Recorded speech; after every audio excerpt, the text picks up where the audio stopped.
Good afternoon, ladies and gentlemen. For those of you who are regular attendees at Senator Talks, I am not your normal host. Michael Benedict, Kevin Alder could not be here today, and so I forced my way into being able to introduce today's speaker, Jim Walker, which I'm delighted to do. As a prequel to that, so a couple of the ground rules again that we work here. We will break a little before 1 o'clock so everybody can go back to studio. For those who want to stay for questions, can stay for longer. Otherwise, please just be here. Also, a fabulous note I was also asked to give, open everything now. Potato chip wrappers, pop cans, all that stuff. Get out of the way.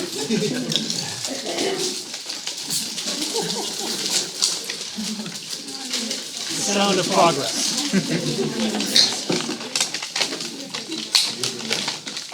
Okay, so I have a thing to read from Jim, but I'm going to sort of put that second. So Jim is our Director of Sustainability here at campus. And like the idea of organizations, large organizations having such people is now pretty common, pretty routine. Often in the corporate world, it's to begin to provide ways to better manage resources, better treat workers better. Here at UT, those things matter to us also. Early universities were early adopters in the concept of having a Director of Sustainability. Jim was our inaugural director. And in that role, unlike, say, a top-down corporation, Jim's job has been to ferret out across all corners of the campus people and programs, projects that are contributing to sustainability, and to make sure that those people can talk to each other. And then to advance those people through more things, such as through the Green Peas project, which I don't know if you're going to give a plug to. I will now. Funding's coming up. Get your ideas ready. But then also to take what's being done, how to advance it, but to also think strategically about it. And so he is also the primary mastermind behind the UT Campus Sustainability Master Plan. And so it's a huge job, and we're all grateful that he's here doing it with us. Now, more officially, Jim Walker arrived in Austin in 1992. He soon found himself immersed in green building and neighborhood planning activities. He completed an MS in Community Regional Planning here at UT Austin, and was subsequently involved in several regional planning efforts, including the redevelopment of Muir Airport, the Central Texas Sustainability Indicators Project, Envision Central Texas, and rail and neighborhood advocacy. He became UT Director of Sustainability in 2009. He's enjoyed many collaborations on campus since then with UT's Master Sustainability Program, but also he's a regular guest at Landscape Architecture Review, and among other things. We basically get him over here as often as we possibly can. So with that said, I'm now pleased to welcome Jim Walker. Thank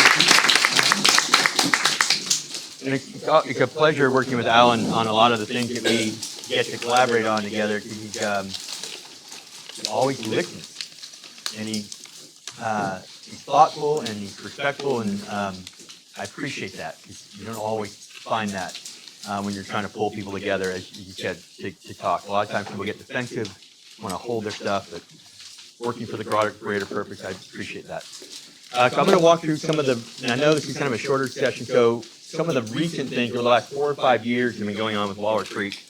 And just so you know what's going on or what's been driving what's going on, but then also give you a sense about what's going to be starting to happen that you'll be able to see and hopefully be a part of over the next year or two. But I just love this old master plan of campus, the 1933 CRAE plan, so your core campus, and Waller Creek is a defining edge, a defining element. I love all the space it has here, right? Its channel is very well defined, and what's kind of cool is you come to our current master plan, which was adopted in 2012 by the Board of Regents, which guides the next 4 to 5 million square feet of construction for campus. Where are we going to put the buildings? But you still see the creek has a pretty prominent thing. It kind of blends in a little bit more, but we're right up on it, right? All of our buildings have come right up to the creek. Our new building, here's the EERC building here. This is the new Creekside Dorm, which I'll talk about in a minute. But even some of our newer buildings coming right up to the creek. So we're compressing it.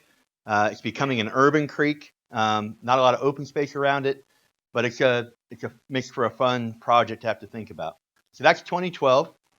The campus master plan has some big ideas in it. This is all online, pretty easy to find on the Texas homepage.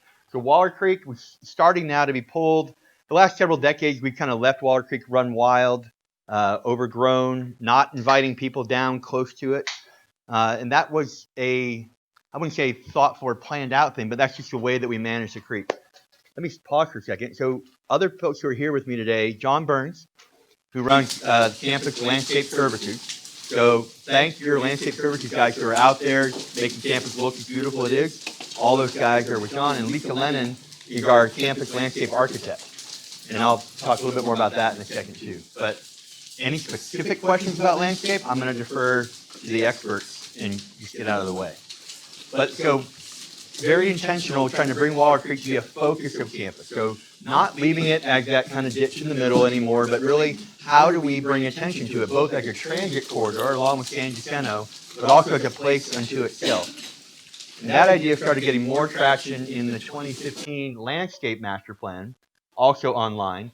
And so you actually start to see the creek being pulled out as its own distinct element, which needs its own distinct plan and approach, separate from other kinds of spaces. Big civic spaces like the South Mall, our big connective spaces or transit spaces like that. So starting to move in that direction, how do we celebrate the creek? That's 2015.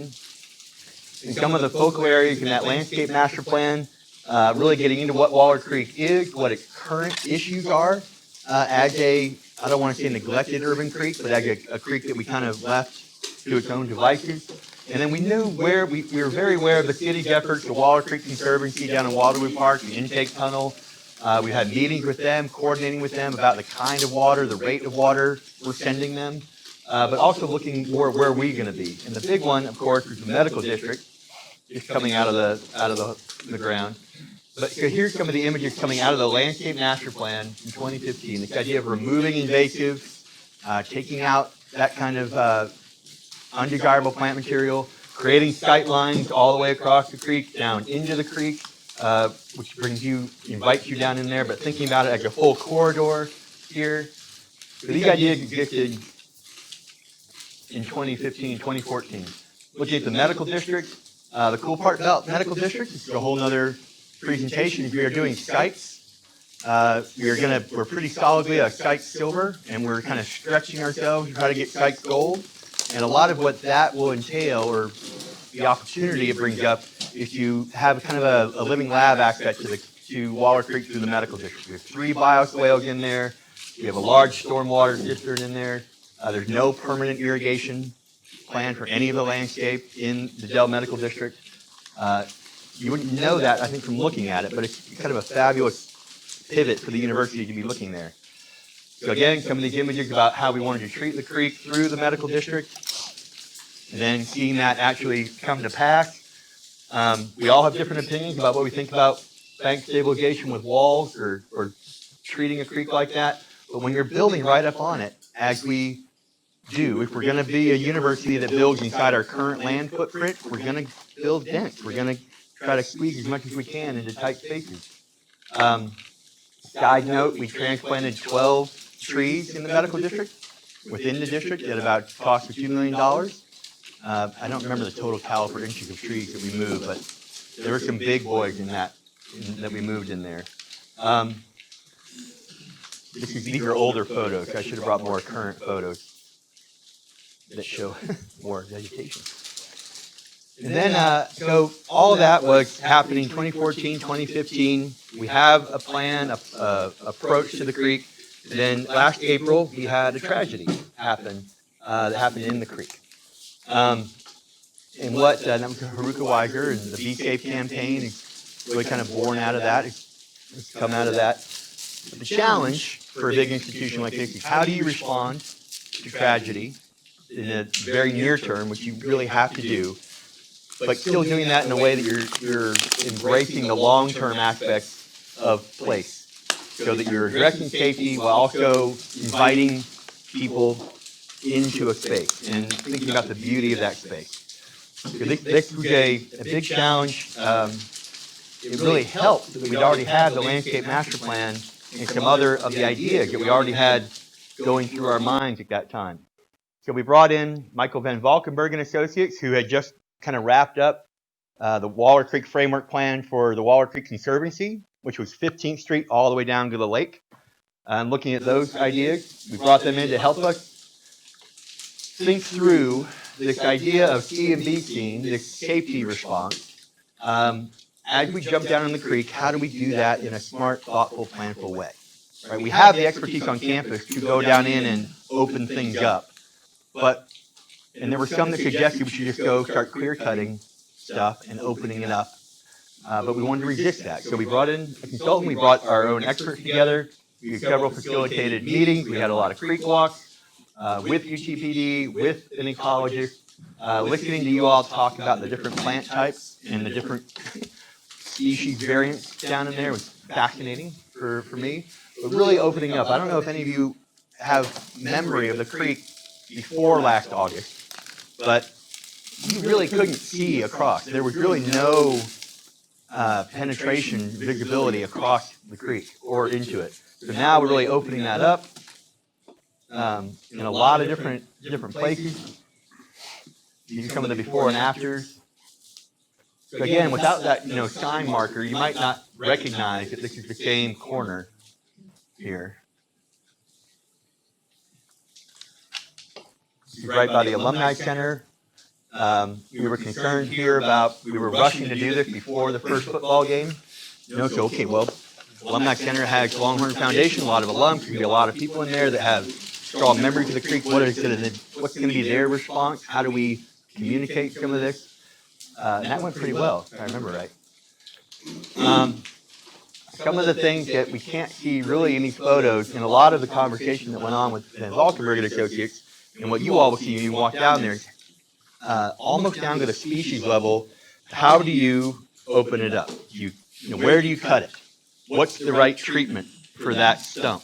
What kind of erosion control we're going to put back there? There's a lot of back and forth on that, and I think we're approaching it in a very thoughtful, mindful way, natural way. This is our construction outline for what we're doing on the creek's not in this, unfortunately, but medical district is ongoing. The Irwin Center, the current, if it stays on campus, it will move up into here, which is still actually fairly close to the creek, but then we'll be building more medical district on the creek. And the engineering building coming online later this year, right on the creek. So that kind of brings us up to today. What's coming right now, what's in process right now, there's a group of faculty who, of their own volition, have been taking undergraduates and graduates down into the creek to do water quality testing, temperature readings, a lot of great basic research in the creek. And they're getting together to share notes about what are you working on? What are you working on? How do we turn this into a bit of a research agenda? And how do we connect to operations so that how we actually manage the creek is being informed by faculty and student research and vice versa? So I'm very excited about that emerging effort. Environmental health and safety manages our stormwater permit for campus with the state and any kind of federal issues. So this lovely map is our stormwater map. So these are our big trunk lines that take water down to the creek. This is the big outfall that you see right at 23rd. And all these little purple things are other little pipes that fall into the creek. So managing that, understanding what's coming out of each of those pipes, whether it should be coming out of that pipe or not, and then how we manage all that flood is coming. There's new requirements in that, I've heard, about our ongoing monitoring and assessment of the creek. So not do we just record it every now and then and tell people we're working on it, but what's our ongoing monitoring plan? And that, for a university, right, for a higher education institution, is an opportunity to connect to the educational mission. So I'm excited that the regulatory necessity might provide an opportunity for research and educational purpose. And the big thing that is just now starting to kind of become more publicly known is a new Creekside residence hall. So this is Creekside. I can't remember how old it is, but it's 180 beds, fairly old. We're going to replace that with a new residence hall that will have 1,000 beds, plus or minus 200. So 1,200 is still, there's still people are inputting into that. But just with a Google image, you can see the site that it's got is very constrained. You have a thermal energy storage tank, power plant, parking garage. They aren't going anywhere. You have a Waller Creek branch. This is the Hemp Hill branch of Waller Creek. So here's the true Waller Creek. Come here. They join up right here. So you have all this land over here on the other side of a creek. The other fun map is the floodplain map. This is essentially all in the floodplain. So the very thing that a lot of us learn to never do is the thing that we are jumping into. To deep end of the pool kind of thing. So this was identified by Michael Van Valkenburg and Associates with our local team last summer when we were looking at clearing. It's like, well, where's the next? You can clear it now with task one. Let's just get that done in a smart way. And now what's going to come next? And we knew this was coming next. So pedestrian bridge from EERC, which will get, I think, modified from the construction bridge that it is now into something nicer. But big challenges right there that you can see right there. Do I need to be responding to something as you're pointing that at me, or? Okay. Should I pause, or should I? Okay. But if you can go walk there now, right? There's nothing that's preventing you from going walking down here right now. But there's 2 culverts through that bridge, and one of them is pretty. You gotta actually go find it. So that's going to be a big deal. This confluence on the other side, needing bank stabilization over there. This could be one of the first places that we start working with the Waller Creek Framework Plan, which is just formed up in the last couple of weeks. Dr. Shearer is chair of the Waller Creek Framework Plan Committee. So they'll be meeting with the design team for the Creekside project to start thinking through what do we do there. So these are some of the ideas, some of the design thinking that Van Valkenburg and Associates was bringing to the table before. The idea of sight lines across, both for safety and just bringing people into connection with the creek. The creek's a north-south corridor. We have a lot of pressure on it. So how do you respond to that in a positive way? This is true up and down water, all the way down to the lake, right? So the Conservancy has already kind of dealt with some of this. How do we reflect some of those ideas up the creek? There's an amazing amount of biodiversity in the creek. We have, I think, 71 cypress trees in the creek. There's 1 cypress tree south of 15th, according to the survey. How do you preserve that? There's a number of trees up in the Creekside site that these guys are going to be trying to preserve as many as possible. We might try to relocate some of those. But how do you really honor the ecological integrity of Waller Creek while you're building on top of it, literally? And then how do you make places? How do you really understand that this is not a creek that you want to just be there to drain your impervious cover, but how do you kind of make it an inviting space, both for mental respite, right, just to get away, but also as part of our educational mission. And there's a lot of different fabulous, I'm sure you've all walked it. So there's a lot of fabulous moments on that creek that are fun to think about and try to take advantage of. So knowing this is a quick session, I want to go through that. And if anybody has any questions about Waller Creek or what we're planning on doing. So I'm not sure that what stop me if you want to stop me. I asked Alan if I should talk about this afterwards privately with you, but somehow I think it's okay. Should I sit down or? Nah. No, I'm gonna take the Watson house off your hands. And this is something that, I've been connected with the university since 2005, and I've come to love it. That's what it does to you.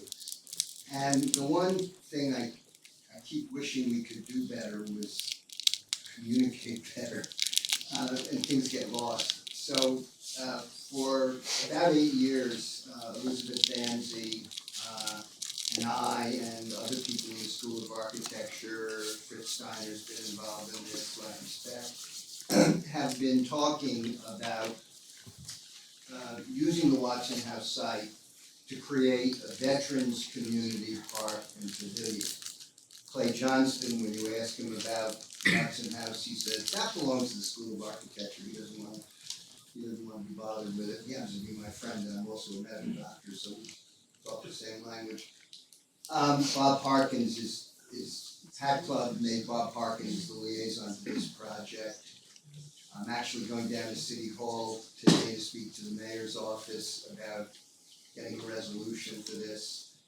It's a project that's picking up steam again after a hiatus, but we've had an architecture studio on it, and the site in particular was identified by Fritz. Fritz thinks this is where this needs to be.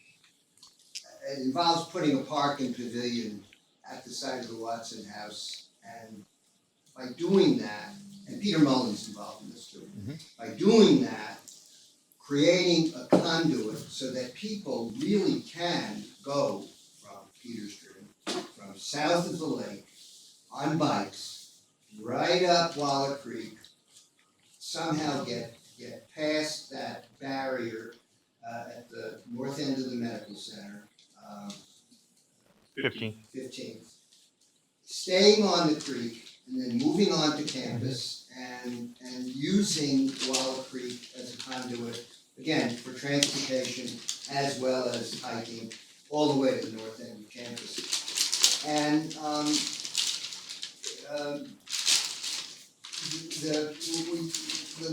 the idea behind this is that the veterans community is very isolated from the rest of everybody. Right. And in order to deal with post-war trauma among veterans and their families, it's very important to create a place where they will come together, and not just in relation to a given conflict, but So I think, over time. I think it's a fabulous idea. The Watson House is right here.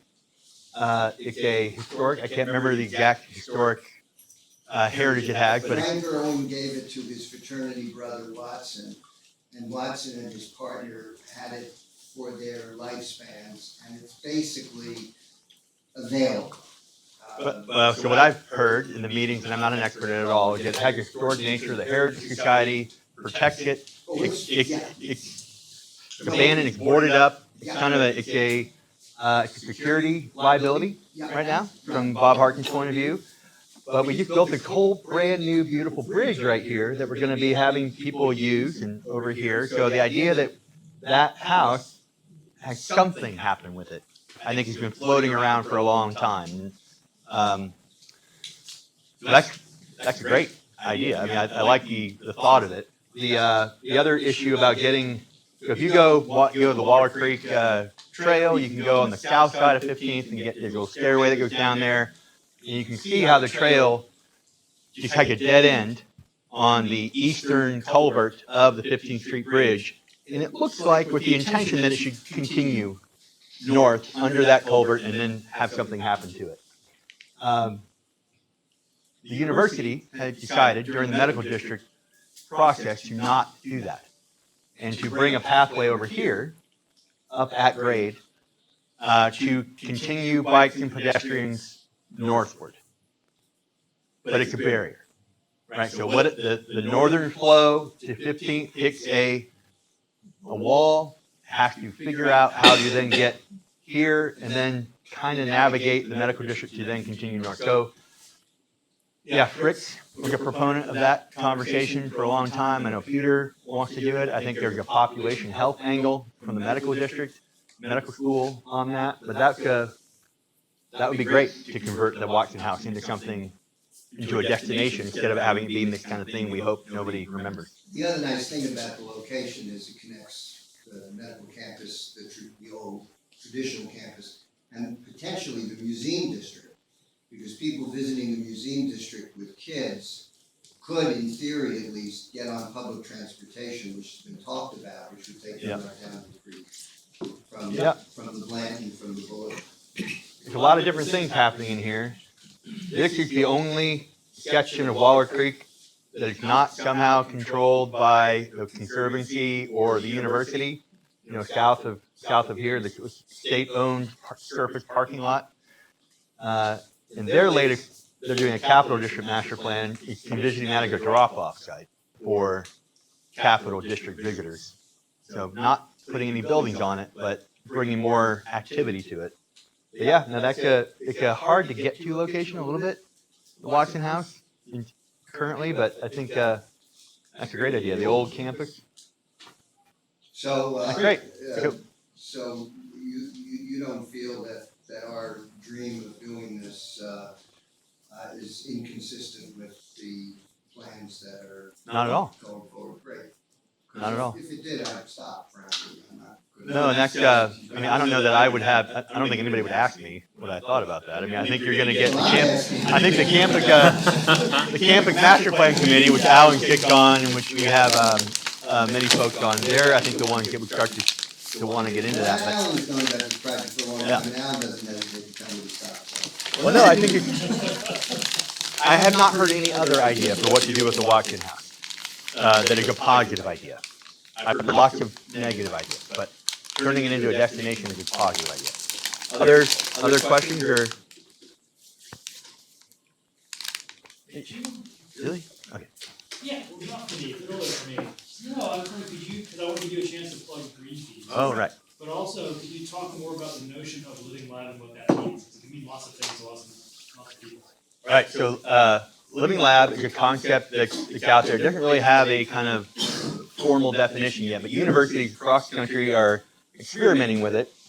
And it means kind of what you think it means. It's, the lab part is how do we engage undergraduates and graduates and upper level students in the stuff that they're already studying, the stuff they're already doing research on. How do you enable that in their own backyard? So how do you enable that to walk out onto campus and have that same research experience, but using the assets, the physicalness, the data, the people that are right there.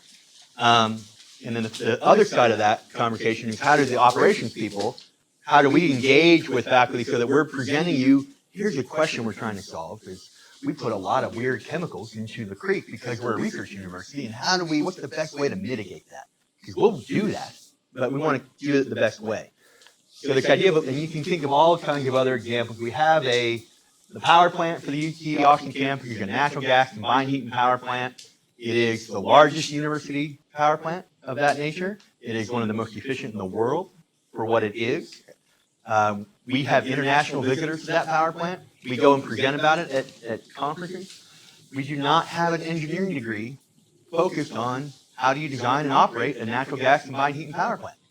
Right? Natural gas is the bridge fuel. Right? So we should be utilizing, it's an asset we have, it's an owned asset. How do we connect that to the educational mission?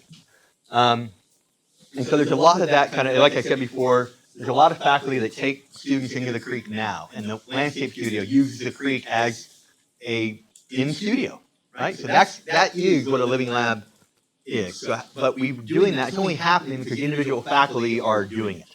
It's not yet happening because the institution has said, this is part of our identity, this is part of how we want to use our massive asset that we have. How do we use that in the educational mission better?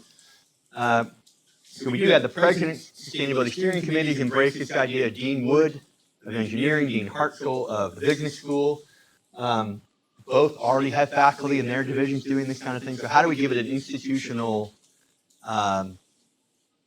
imprint or an institutional kind of green light, which includes money, includes rewarding faculty for doing that kind of research. And that's the other definition of living lab, gets you into community. So how do you start using, we're in Austin, frickin' Texas, how do every social ill that the world has is evident within 50 miles of this campus. And we could, if you start to research in that area, then we can connect, we all have political connections here. Fritz was a master of this, but the Hill Country Studio is a great idea, great example of a living lab. How do you get students out problem solving in community and bringing ideas forward that the community can act on? That kind of connection. That's a very real kind of thing. So I'm excited about that rolling out over the next semester. The green fee. So easy to find on the UTexas website. The green fee is thank you all for paying your tuition bill, because we take $5 of that every semester and put it into a grant fund that you get to submit a proposal to. I won't go through all the particulars of the proposal. It's all online. It closes March 12th. So if you have an idea that you've got, you know what campus should do, they should do X. Write it up, submit it for a green fee grant. We have a student majority committee, reviews all those, about 40 odd proposals a year is what we tend to get. We fund about 20 to 25 of those. But that yields a lot of cool projects on campus that wouldn't otherwise happen. The two bags over here at HRC, that I don't know if anybody remembers what they were a few years ago, but had holly bushes that were You couldn't see past, there was no visibility across that plaza. HRC folks wanted something new. We had some students who were interested in helping design that, so we worked with landscape and figured that out. I know some people don't like it for because it doesn't necessarily fit other thoughts about what that plaza should be. But the HRC staff love it. It makes their plaza more usable. It's a more inviting space. So that's kind of the green fee. Yes. You talked earlier about building the floodplain up there with the going place. Uh-huh. So whatever happened with that? Is there a variance that the university gets to build the floodplain? The University of Texas is a state agency, so we are not subject to local ordinance. Floodplains are governed at a higher level. So we really look at it as if we have a region's rule, if we stay, I think, a foot above the floodplain, and it's okay for us to build in the floodplain. I'm not going to defend building in the floodplain, it's just what we do. There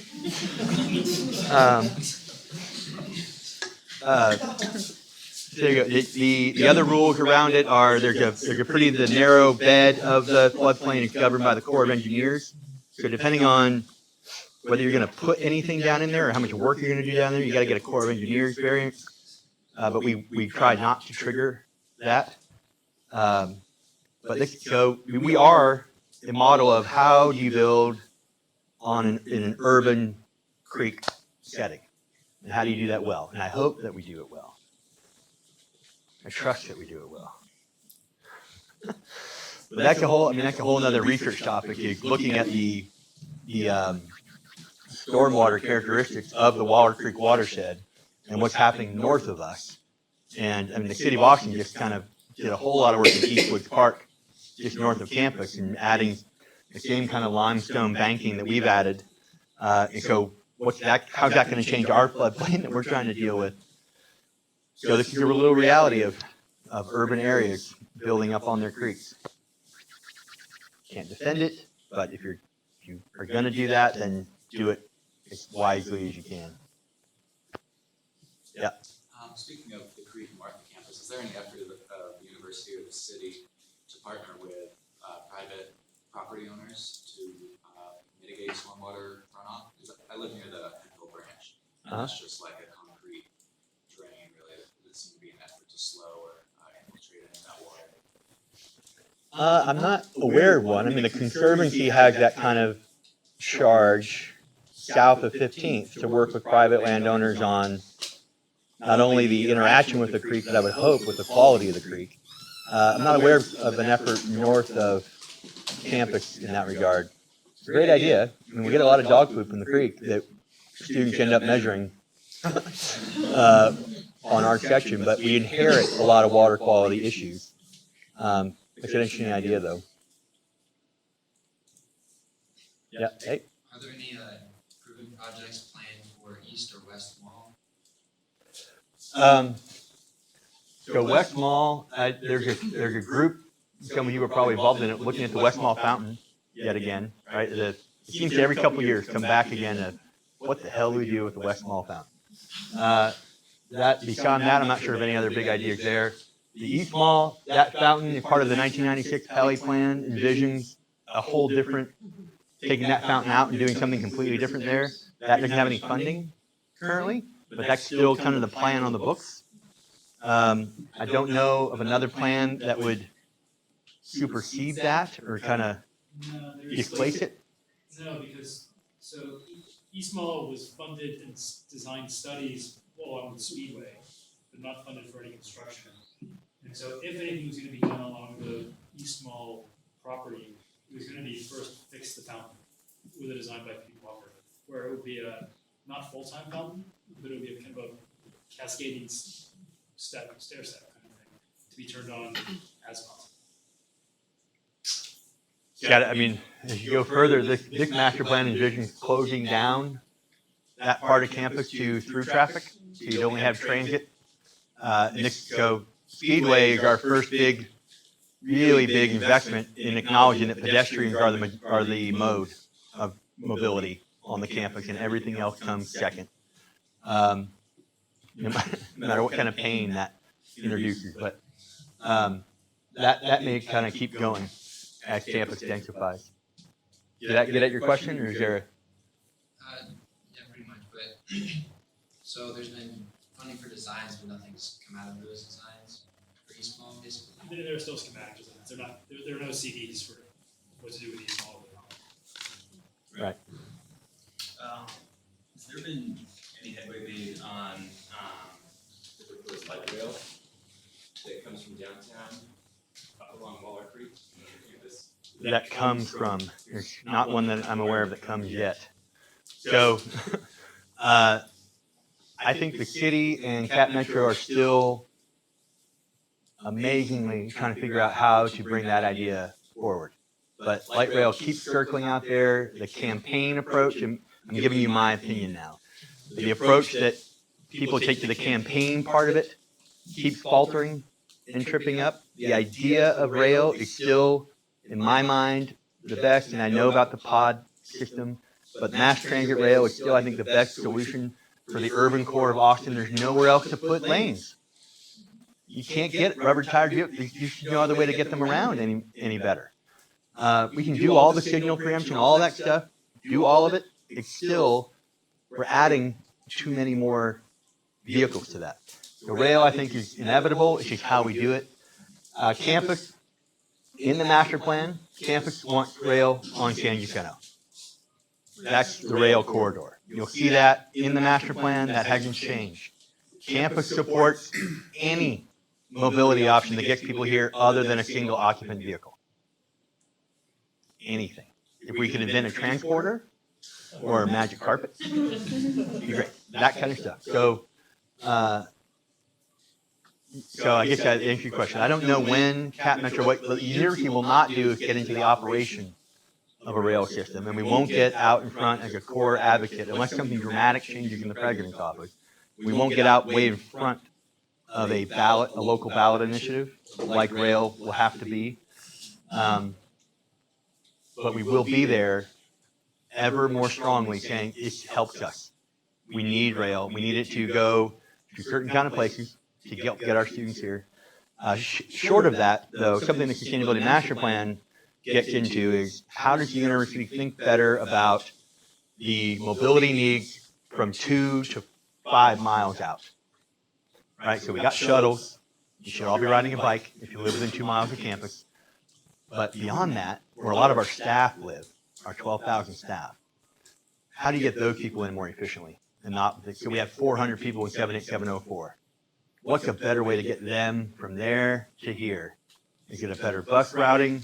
Is it a dedicated UT Uber kind of thing? Is it a chariot going around downtown right now, which is a ride sharing kind of system? You know, how do we do that? So that's our next level until the next rail ballot comes.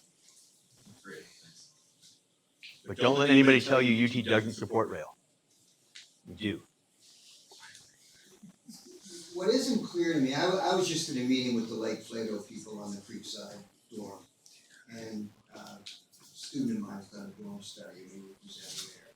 And I gather that the people who are gonna develop the creek per se, that's the other meeting that I think you were commenting on. And there'll be coordination between the two. Of course.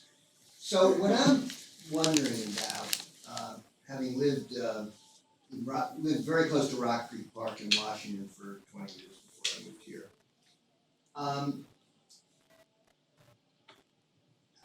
Is there any thought to developing the creek as such? And I'm not talking now about putting a walkway next to it, but to allowing people to go down into the creek with a footpath or a bike path and walk within the slope of I don't know what the correct terminology would be, but within the creek itself. Much like the Waller Creek Trail south. Yeah. Yeah. Yeah, and the reason I'm saying that is that I can't tell you how many happy hours I spent with my now 50-year-old daughter in Rock Creek Park, really getting much closer to nature than it would be if we were 10 feet away on a cement wall. So I think the Water Creek Framework Group will take up that very question. There will, of course, be flood and stormwater management issues there. The height of our bridges Sure. there will have an effect on that. The safety conversation, Sure. the lighting conversation, all of that will play a big part of that. And a lot of that's driven by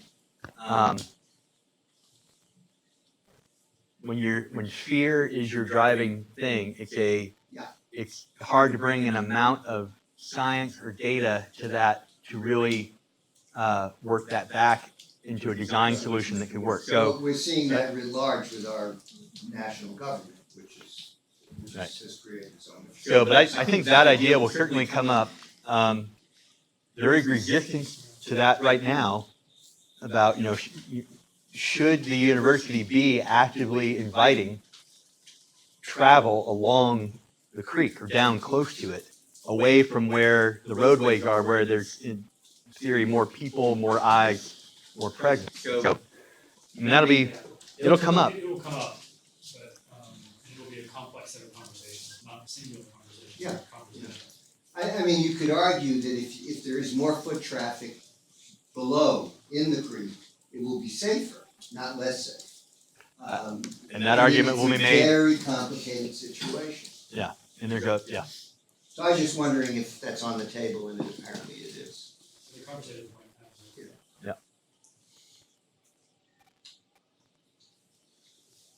Anybody else? Thank you all for the time. Thank you for the lovely introduction. If you do have specific questions about the creek, what's going on in the creek, ecology-wise, do get to know the people who work in it every day. And there's another guy, Ty Casey, who couldn't be here today, but is a font of knowledge about the history of the creek. Great to have a conversation with. Bring a sandwich and a drink, but it's fabulous. And it's always, when I was in CRP, some of the best conversations were being able to talk to somebody who actually did the work and actually brought the plans and the drawings and the design ideas, actually had to bring those into reality and then maintain them and keep those ideas going. So I would encourage you to do that. All right, thank you all.